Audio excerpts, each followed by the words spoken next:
Great. You started your career designing bridges and retaining walls, then made a major pivot into development and construction. What pushed you to make that shift? So when I was an engineer, I came out of school and I got set at a desk.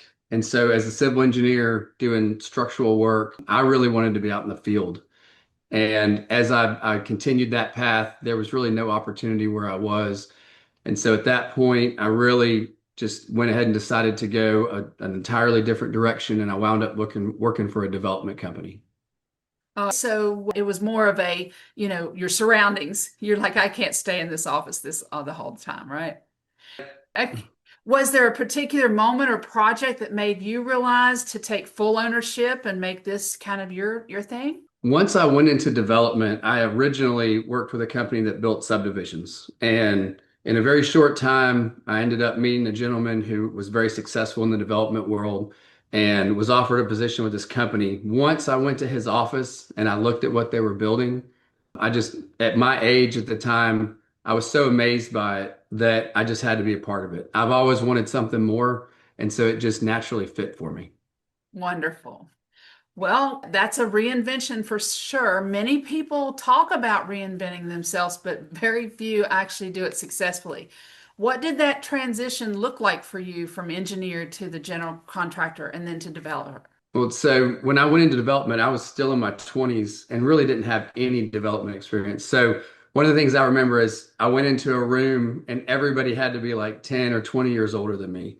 And they were Yeah. like, all right, this is your meeting, go ahead. And I kind of looked at everybody and went, look, you guys are all smarter than me and you all know more than me. So I'm going to need your help, more than you're going to need me to help, do all this. So it was really a great learning opportunity for me because everyone I worked with the first 4 or 5 years in development had decades of experience and really just poured into me, which made a difference for me. Right. So in your business, you had to go from that technical expert, that engineer expert, to now business leader. What mindset shift did it take to get there? Well, so I think one of the things is, you've got workers and you've got kind of leaders, I guess. And so I really had to shift into a leadership role. And as part of that, really, my people skills, my communication. As an engineer, you really didn't need a whole lot of that, because it was like your numbers and drawings. And so moving into that business and then learning about money and financing, those were really the areas that I had to grow the most and push myself to seek, all the information I was going to need to be successful. The big mind shifts there. Yeah. A whole different day for sure. Building an upscale brand, the Dockery Group handles upscale commercial projects now, medical, dental, restaurant, hospitality, all of it. What's the secret to breaking into this higher end market that you're in now? I think one of the things that I learned and I try to do with every client we work with is we put ourselves in their shoes, right? So if we're building a Hilton hotel or I'm building a first class, dentist office or it's a children's dentist office, we try to think about what is their ultimate goal. And then we really just try to, think of every little thing that we can that will make that finished product exactly what they're wanting it to be. And as you know, in construction, it's not always perfect, but what you want to do is you really want to seek to be as close to perfect as you can. Sure, absolutely. So now, when you're thinking about that, now you're thinking about the client who is a patron to these businesses or the business and their specific goals, or both. I think really both, and we do a lot of startups as well in the medical and dental space. And so for a lot of these doctors, it's the biggest investment they've ever made. They're starting their own practice. Yeah. They're stepping into new and as an entrepreneur, and we've been involved in a lot of different businesses. We really try to look at it and kind of go, hey, are you doing this for marketing? Are you doing this for construction? What do you think about changing this? And we really try to think about everything they're going to encounter, just using our experience, because we've worked with so many that we might kind of share some of that information and go, hey, another doctor tried this and it didn't work out great. So he went this way, or she changed this. And then we help kind of guide them to a better finished product with the experience of others without having to go through the pain, if you will. Oh, that's great. A lot of other developers out there probably wouldn't do that. They probably wouldn't take that, that because that could lead into a lot of changes, a lot of things down the line, but they probably wouldn't have that bold and that caring aspect to bother to mention that to them. And what a life-saving asset that is for your group to be able to tell a new person just starting out, a new business owner. It's great stuff.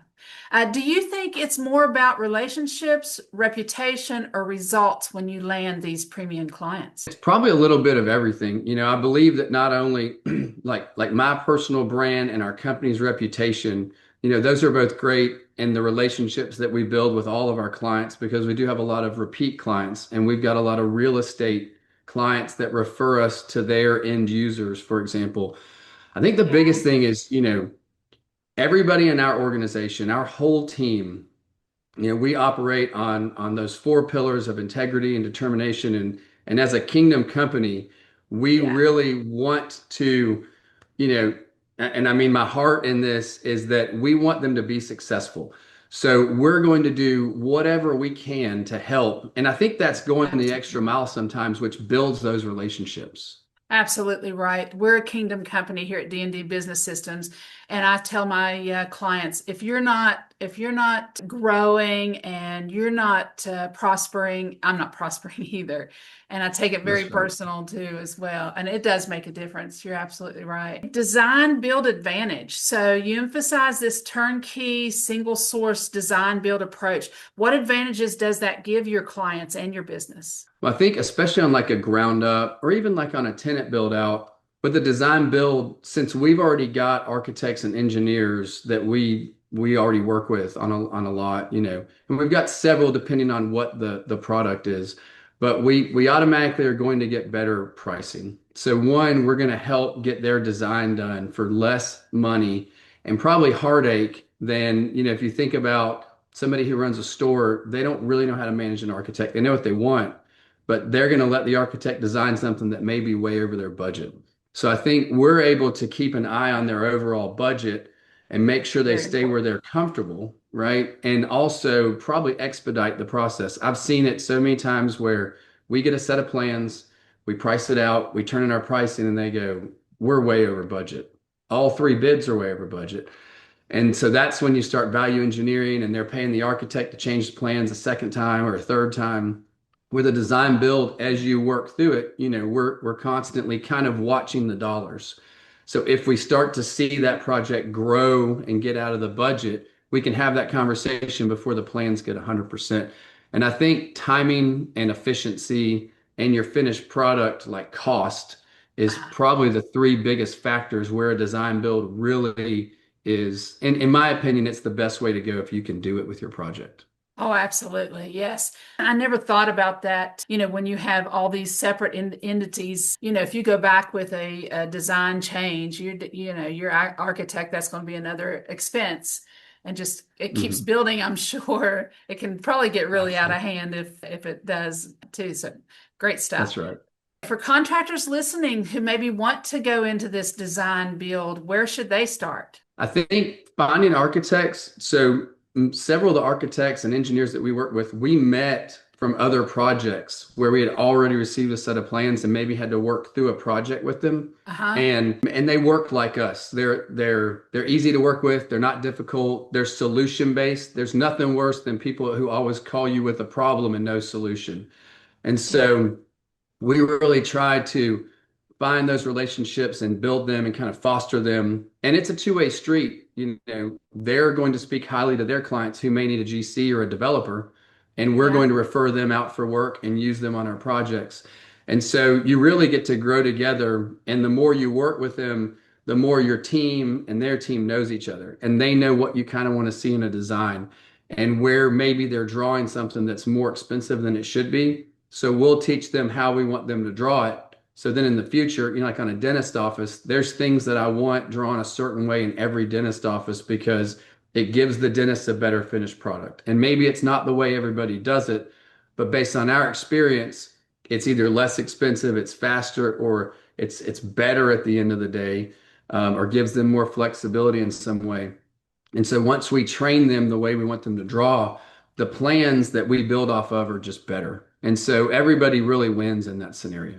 Boy, it sure does. I didn't realize all that, all the details that that could entail and how important each one of those are because, there's probably, some personalities in there or some, architects probably have their certain styles and they want to probably, elaborate on those. But if they don't really fit the person you're building for or the business you're building for, then they are just an expensive, frou-frou item, right? That's Absolutely. good. You have people that you work with. It's all about knowing the right people, working with the right people, having the right people on your shoulder.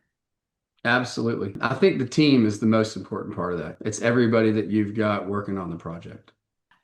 Let's talk about managing growth. As your projects and your client base grew, what systems or habits did helped you manage this quality and keep it on track? I think this was probably one of the hardest ones for me. Personally, I like to be in control. I think a lot of business owners and entrepreneurs, we're labeled control freaks, And at the end of the day, I've had to realize two things. One, I'm not in control, and I've got to hand my faith over to God to ultimately work things out for good. But Uh-huh. we've got to go and do the work. And so as part of that, I think it's just a constant reminder to us that I've got to build leaders within our organization. So one of our key systems to growth is not only creating processes and systems, but creating leaders within our company. Oh, And good as point. we give more of the responsibilities that might have fallen on my shoulders as we were smaller and we grew, now we've got a team of people that we can delegate the responsibilities that I used to have, and then they take ownership and make those things happen while I focus on maybe more business development, touching and feeling with our owners and making sure everything's managing the finances of the overall company. And so creating those, I guess, key people, persons, whatever you want to call them inside your organization that you can Yeah. depend on that hold the values of our company. That's really how we've been able to grow and sustain the growth and continue to have quality work. Great. I had a contractor mention this the other day on the podcast, and when we're on the tool, let's say we're just that contractor that has a specific niche and they're on the tool, it's very hard to kind of pass that on, But Mhm. one thing that we need to tell ourselves as that contractor that doesn't want to get off the tool, there are people all across this nation that do exactly what you do. You can find Mhm. someone to get off that tool and hand that down to it. And that's That's the right. same with each stage in this leadership. Like you said, people in all stages of this are managing this all across the country that it can be done. You're an That's right. example. You're an example it can be done. On that leadership side, you've got a team and subcontractor network that helps you deliver on these complex projects. What's your leadership philosophy when managing so many moving parts? And I think it comes, it comes from the top down, but I think it's also consistently making sure that your organization understands your key values. What are the key values that we're going to carry on to that job and also our subcontractors? I'm a big stickler for a clean job site. If Man, I go by to check on a job or go by to see an owner and I show up and it's a mess, like that's a reflection of our quality of work in my mind at the end of the day. So, and I was actually talking to a friend, he's a superintendent for a big builder, and he goes, "Man, I can't stand for people to come into my neighborhood to go walk through a house and it be messy." So we were just talking about how we want everyone in our organization to take pride in keeping that clean job site. Because I think, little things like that, that's just how you show that you care. And I use the saying, how you do one thing is how you do everything. And I tell I've got three sons, I tell my boys this, we talk about it at work, that everything we do is a reflection. If you're walking through a job and there's a piece of trash, stop and pick it up.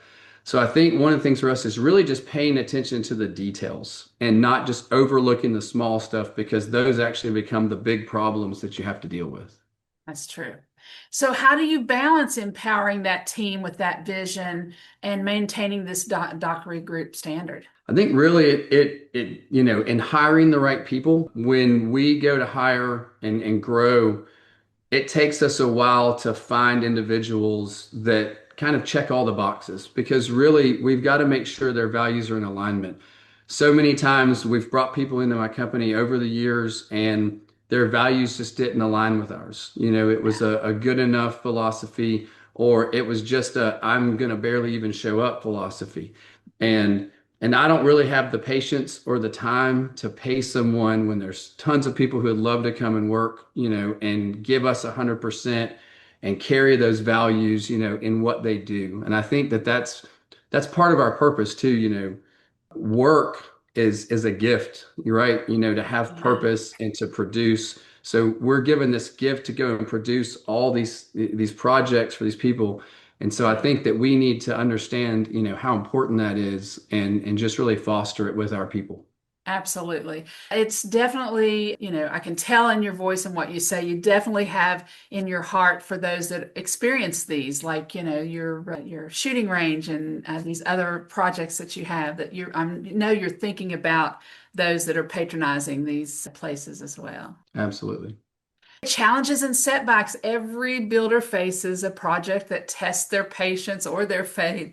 Can you share one of those moments for you? I think, so when we were building, we built a lot of residential for a while. And, and homeowners are kind of a different animal than commercial owners. They've got two different mindsets, I think, and homeowners are much more emotional. So there's a couple of different large residential projects we built that the owners were really challenging in some ways. And I think, just putting myself in their shoes to understand their thought process and, Yeah. how to kind of walk through it with them. And, a 6 month job turning into a year job just because of constant changes, and decision making. I think that, making it through those and learning through those jobs, it really actually allowed us to do the pre-construction better because we took all the things that they thought about during construction and now, really in the commercial as well, since we did both. And now we just do commercial, but making sure we dot all those I's and cross all those T's and ask all the questions we can because, as it's way easier to figure a lot of this out before you start building it Yeah, than in the middle of it. that's true. And it not only saves time, but it saves money and a lot of aggravation. And then also setting expectations. When Okay. we feel like a client maybe has false expectations, they've never built a building before, they've never built out an office, and they think it's going to happen in 3 weeks. It's really a 3 month project. Just Yeah. having those conversations that might be a little more difficult on the front end, but setting that Yeah. expectation, I think instead of getting into the project and having lots of unfulfilled expectations, I think it's much easier to do that on the front end and get everything figured out. And it makes just for a much smoother project. And that's really what we took away from those challenging jobs. That's great.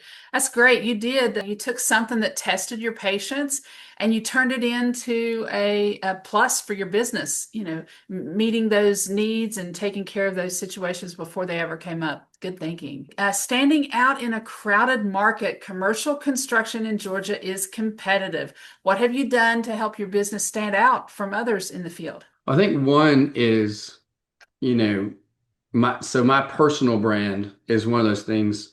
I really want to make sure that when we meet with clients that we're the right GC for this person and that they're a good client for us. Mhm. Because some clients are not going to be great for us and we're Yeah. not going to be great for some clients. And so I think having that conversation and that interview process at the beginning is good. But additionally, just fulfilling what we say we're going to do. Yeah. If I tell you I'm going to get done, we're going to do everything we can. If we've got to work 7 days a week, we'll try to get that job done. And then just honoring our promises. We've Yeah. stepped into projects where maybe there was another contractor that they walked away or they defaulted, or we had one where they actually stole some money from the owner and kind of left them high and dry. Wow. And we stepped in and kind of honored that call we got to help them get their project finished. Wow. And so by doing that, those clients become amazing referral Yeah. sources Oh, because, they can speak to the character of our company and how we really went the extra mile. yeah. And we've got, and I got remarried several years ago, and I had people that we had built houses for, built businesses for. They were our friends. We still kept in touch. They were at our wedding. We continue do business with some of them as investors in other projects. And so by actually standing out, really we just had to show up and do a good job. And I know that sounds crazy, but you hear these people that are like, just call the leads or just answer the phone. I hear so many stories about contractors who don't show up for appointments, they don't turn in Yeah, bids, they don't return phone calls. And so just by doing what we say we're going to do, that, I mean, and showing up and really caring, that separates us right off the bat. And so I think just, doing business with them like we would want someone to do business with us. And absolutely. that's the biggest thing that I can take away from what's helped us stand out. So many contractors have got a bad reputation before you ever even had the first conversation with somebody. And just to stand out with that, like you say, just to say, do what you say you're going to do and follow up like you say you're going to follow up and be neat and clean and give them what you promised. Just simple things, but very good ways, great ways to stand out for sure. Let's talk about tech and tools. Are there any tools or technology or systems that you use to help you stay organized or communicate more effectively with your clients and your teams? Well, and especially really in the last year, there's that whole like, once you can't teach an old dog new tricks kind of thing. And so we've started using new software to really try to put everything from schedules, purchase orders, budgets, into one construction software that our whole team uses. And the more we use it, the better it gets, right? And the Yeah. the more we realize how much time it saves and how Oh, much more efficient it is. And then everybody's got everything, there's no confusion on which version of plan are we building off and, what's the actual budget and well, what's the sub PO. So by doing that, that's been a big deal for us over the 12 months to really implement that throughout the company. And then also for me, from my organization, I use Todoist. Everybody's got their favorite app. For me, I can prioritize, I can create deadlines, and I think that's been a game changer for me to really look at my high level demands on my time because as you know, most business owners never have the capacity to do everything they want to do, right? So we've got to sure. learn to delegate. So it forces me to look at these are the things that I can accomplish, and I'm going to have to delegate these. So it's created a system for me to start to push more to the team to Oh, that's allow us to actually do more work so good. that I don't have to touch everything. And I think that's like that whole take the hammer. You got to take the hammer out of your hand to actually build your Yes. company. You can't continue to work on the crew. And it's the Yeah. same philosophy. And I think for a lot of us, it's hard to do, and we have to continue to keep ourselves heading in that direction. So the technology of using these apps for us has really made a difference for me. What is the app that you just last mentioned, the last one that you were? What are these So we apps? use JobTread. Okay. There's several out there. We looked at Procore and Builder and JobTread. And so JobTread, it's kind of an all-in-one. You can do, pictures of job sites, daily reports. You have plan rooms. You have everything in there, and it's a really robust. I'll call it like an application, an app that we use. It's web-based, but you can put it on the guys' phones, on tablets, on laptops, Yeah. so we can access it anywhere. And so it's really been nice because our guys, we had a server, which is kind of old school. And the Uh-huh. guys would go in there, and there's four revisions of plans, and they're like, well, which one are we building? And they're searching for things. So now that Hmm. we've got JobTread, there's one set of step plans on there. They're not digging through files looking for something. Right. So that way, the guys in the field, especially, and my subs, because they get an electronic PO, it's Uh-huh. electronically signed. We used to have to, you had to sign it with a pen and scan it Yeah. in. And so Yeah. it's just created so much efficiency when we buy out jobs and issue purchase orders or change orders even. Yeah. It's a couple of clicks on there and then it's done and it sends it out That's for great. electronic signature and they can sign it on a phone and send it back. And for me, like not having all those papers everywhere, Oh, that's been a game changer for us. time, gobs of time back into your business. What was the app that you use that tells you which one's going to move the needle the most? Oh, Todoist. No, both. So I it's wanted both, but to do it, to yeah, do list. Todoist. So it's TO and then DOIST, like Todoist. And Okay. it's great. There's a free version and a paid version. And I do the paid version so I can get like notifications on my watch and my phone, and you can set deadlines, but you can create projects and then you can put tasks in there that are basically dependent on each other. So if we're going through some due diligence, I can put our due diligence checklist in there. So then as I click them off, it'll automatically kind of roll the next one into my to-do list to help me stay on top of my responsibilities, right?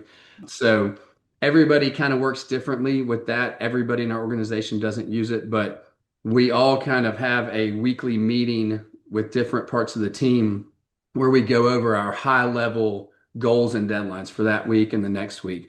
And so some people use Task and Microsoft, and some people use some other ones, but it's the same principle. Great. I am excited to announce I have a new CRM. It's called the Client Edge.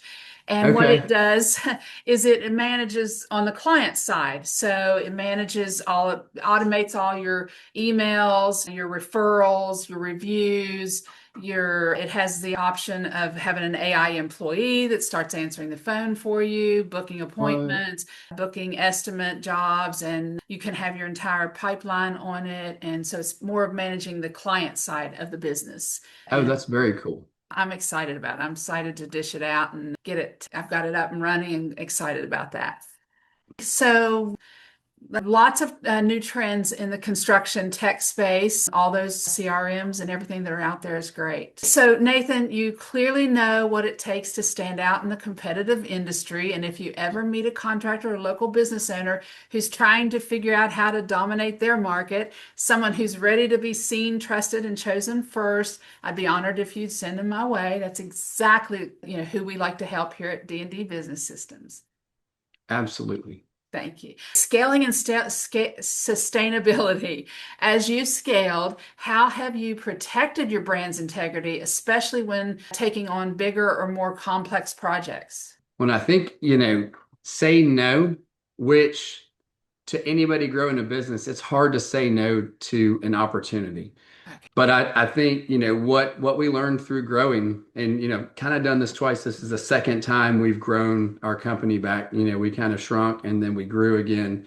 And so, one of those things is making sure that the opportunities are a good fit for us, because if you say yes to too much, you know, you Yeah, can sacrifice your quality because you can take on too much and then you can't actually get the jobs done and then you don't good point. deliver and then you have four people that aren't going to give you a good referral instead of the two that you should have taken. And so part of that was stepping out of residential. So a few years ago, Yeah, we just started saying no. And it was hard to say no to money because it was just like, hey, will you build this? Will you build this? And it was like, we don't do that. We'll refer you to somebody that's a trusted partner. yeah. But when we started pursuing what we were led to pursue, the doors opened and then we took the right opportunities. And I think the key to growth is making sure you know your lane and like who your avatar and your client is. Because if you're just going to build one thing, like I know guys who do not do ground up, they will refer it. I mean, it could be a $10 million project and they just say, I'm not your guy. Wow. They love tenant build out. That's what they do. They build Foot Lockers and Publixes and all these other places, but they don't want to build them ground up, just the Right. insides. And so I think knowing what you want is and where you thrive is the key. And if somebody asked me to build a manufacturing facility, that's not what we do and it's not what we're good at. I would probably say no, because ultimately I don't think we would deliver an A+ product because we don't have the experience. So do you think more narrow your niche is actually the easier it is for that growth, you think? I think if it's an area that you can just thrive in, if you just do pressure washing, and you're a subcontractor, for example, I think you can stay in your lane a lot easier. Maybe you learn to wash roofs or something, but like as a GC, I think you kind of have to pick because I see guys building everything from houses, and they're trying to build restaurants, and then they're trying to build. So I think as a commercial GC, we've kind of defined those lanes that we want to be in, and that's where we pursue those relationships. And I think that's really the key to it is it's like hunting with a rifle versus hunting with a shotgun. Okay. So if you're hunting with a shotgun, you're going to get a little bit of everything, but you're not going to get a whole lot of something. And so I think when we really sharpened that and we decided what we were going to pursue and focus on, that was a big key for us. Good. Let's talk about legacy and lessons. Looking back, what do you think has been the most defining factor in your success, the thing that made you the difference? It's kind of a hard one, but I think, honestly, the ethic of hard work and then working smarter. All my life I wanted to be successful and I was really good at working hard, but maybe not working smart. And as I learned to work smart and work hard and be 100% all in committed to it. And it had to be like full in underwater, or else you're never going to be that 1%. And I think in everything we do, and we talk about core four, which is passion, purpose, productivity, and there's one more I'm forgetting. But and so it's your relationships, it's your job, it's your family, it's your physical body. It's making sure that you do all of that every day and you fill it to the brim, right? And you give it your all. And I think that's one of the biggest things is when, when I made that determination, I was like, I have to be successful. I want to be successful, but I'm going to have to be smart about it. I can't just work hard and run through the wall. So once I learned that and we started working, using our head a little bit more than just our brawn, I think that was the key. Great. Nathan, when your episode drops and airs, you'll receive a guest promo packet. That's your personalized kit with ready to post reels and graphics and highlights. If you share it across all your socials, it's going to amplify your voice and your message. It's going to help people, see what's possible when industry, with leads with excellence like you have. That's great. Nathan, before we wrap up, if someone listening has a commercial project they're planning, maybe a ground up build, medical, dental office, or even a mixed use development, what's the best way for them to get in touch with you at the Dockery Group? Well, there's a couple of ways. You can check out our website, which is dockerygroup.com, and contact us through that. You can find me on Facebook, Nathan Dockery. I've got a social media presence. We try to post a lot about what we do. And then Dockery Group also has a Facebook page. Or you can always just email me, and it's easy. It's nathan@dockerygroup.com. But there's so many ways to reach our company. We're all over social media. So we'd love to talk to you. Great. Perfect. So listen out there, listeners, if you've got a vision that needs a builder who truly understands design build from concept to completion, reach out to the Dockery Group. They're doing incredible work throughout Georgia and the Southeast. So if you were speaking to a contractor listening right now, someone ready to grow, but maybe unsure what's the next step, what would you tell them? You have to jump. You have to jump and go all in. And I think that's the biggest key is that you just have to know that you're going to jump in and it's going to be deep and it's going to be cold and it's going to be hard. There's going to be days you question it. That's right. And it's going to be lonely. And you know what? There's nobody clapping for you. You're going to be, the only one clapping for yourself. But there are days that you would never, you realize you'd never trade it for anything else. And so I think, but you have to jump in and go all in, because if you just put your toes in, you'll never find out what you could actually do. Wow. Stretch yourself, right? Go for it. Absolutely. Builders, you just heard from a man who took his engineering background and turned it into a thriving development and construction brand. Proof that when you bet on yourself and stay committed to growth, you can redefine your entire business. So here's your challenge. Take one thing you heard today, whether it's about systems, leadership, or reinvention, and put it into action this week. Don't just listen, build on it. Nathan, thank you again for joining us on the Builder's Edge. It's been incredible hearing your story and seeing how your approach continues to raise the standards in commercial construction. Thank you so much for having me. I appreciate your time. And to our listeners, if you're ready to find out how visible your business really is, take our free AI Visibility Scorecard at ai-visibility-fix.com. You'll discover exactly how your online presence stacks up and what you can do to stand out in a sea of competitors. It only takes a couple of seconds, minutes, about a minute, minute and a half, and you get an entire guide on how to fix everything yourself. Be sure to like, subscribe, and follow wherever you listen. And as always, keep building with purpose. Until next time, this is Deanna Lucas, and you've been listening to The Builder's Edge. Thank you.